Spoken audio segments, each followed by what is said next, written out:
Maayong hapon sa tanan. Ako di ay si Sarah Hilig, taga Barangay Piscia Miguel. Usa ko ka naka angkon og luna diri sa pinaagi sa Agrarian Reform Program kung CARP. Ingon man usab ang akong bana nga si Alejandro Hilig.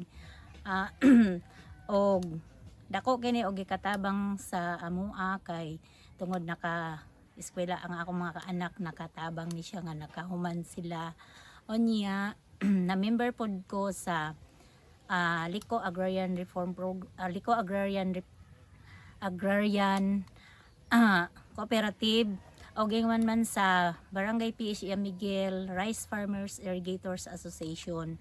Kini nga mga institusyon dako pod og gikatabang sa amo isip mag-uuma kay ang among panginabuhi nakatabang sila og dako sa amo kay salar co-op nakautang pod ko og gikatabang sa pagpa-eskwela sa akong mga anak og ingon man sa among pakabuhian nga sa pagkakaron kaning sa basakan og sa pagbuhi og mga kahayupan sama sa kanang baboy.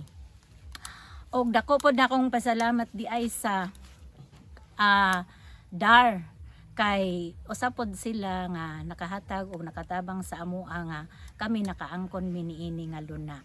Og nagpasalamat ko sa mga staff sa DAR og sa tanan nga mga staff nila nga ning hatag pod sa amo og pagpartisipar nga kami makaangkon gyud ani nga tanan nga mga kaayuhan nga nahatag sa amua.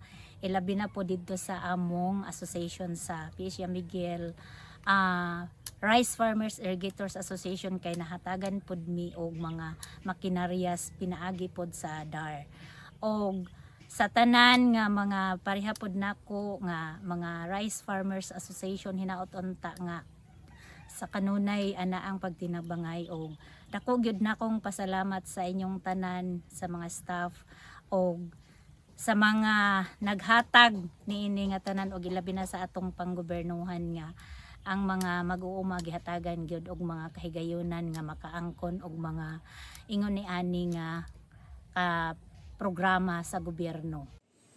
Tungod sa bag-o karon nga pamalaod nga gender equality, ang akong bana di naman gud makaya niya nga magkuan sa pagpanguma. So ako na ang ningbarog nga head of the family. Ang akong bana igo na lang siya nga ning assess sa ako kay ako man ang permi nga mo attend sa mga training about sa mga binag-o nga teknolohiya sa pagpanguma.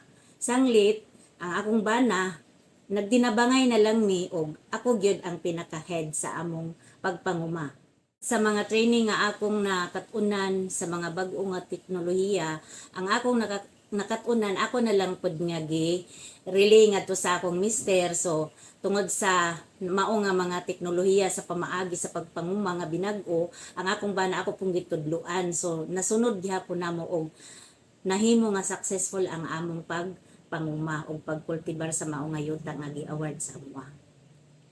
Og tungod pod sa angkon mi ana nga luna unya naka-income mi.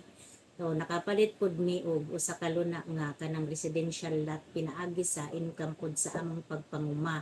Unya sa ako kung mga anak nakapalit pod og kaning mga machinery, landmaster di pa gamit pod nila sa among kay kadto nga time ulitaw pa man. Pinaagi pod to kay tungod nakahuman man og eskwela, pinaagi sa among pagpaningkamot pagkultibar ana nga yuta. So miningtabang pod sila sa amua. Kining tanan akong gipasalamatan sa inyo ma'am, sir, og pasensya na kay nang medyo na sentimental ko sa ako ning kalipay nga nakaangkon ko ani nga kahigayunan nga inyong gihatag sa amua. Og mao to daghang salamat og maayong adlaw sa atong tanan.